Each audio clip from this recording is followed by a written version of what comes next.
আসসালামু আলাইকুম প্রিয় ফুটবল ফ্যান্স। দর্শক, কথাটা একটু অহংকারের মতো শোনাতে পারে, তবে আমরা 4 বার প্রিমিয়ার লিগ জিতেছি। এই ট্রফিটা আমাদের কাছ থেকে কেড়ে নেওয়া সহজ হবে না। হ্যাঁ দর্শক, এমন একটা কথা বলেছেন ম্যানচেস্টার সিটি অধিনায়ক কাইল ওয়ালকার, এবং তিনি এই কথাটি বলার কারণ ওই একটাই, ওই যে তিনিই বলে দিয়েছেন যে টানা 4 বার কিন্তু প্রিমিয়ার লিগের ট্রফিটা কিন্তু ম্যানচেস্টার সিটি জিতেছেন। তাই এই ট্রফিটা এই সিজনেও তাদের কাছ থেকে কেড়ে নেওয়া মোটেও সহজ হবে না প্রিমিয়ার লিগের এই 20টা ক্লাবের মধ্যে।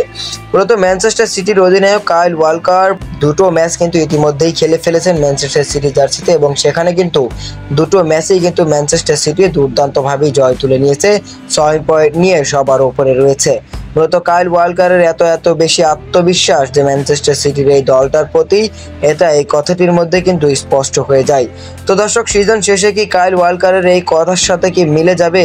ভবিষ্যৎবাণী করলেন কাইল ওয়ালকার যে এই ট্রফিটা কিন্তু তারাই জিতবেন, কেননা তারা কিন্তু গত 4 বারই এই ট্রফিটা জিতেছেন, এবং এবারও কিন্তু তারা এই ট্রফিটা জিততে চান। তাদের কাছ থেকে কেড়ে নেওয়া মোটেও সহজ হবে না। ম্যানচেস্টার সিটির অধিনায়ক এই কাইল ওয়ালকারের এমন কথা আপনার কাছে কেমন লেগেছে অবশ্যই জানিয়ে দিতে পারেন আমাদের ভিডিওর কমেন্ট বক্সে।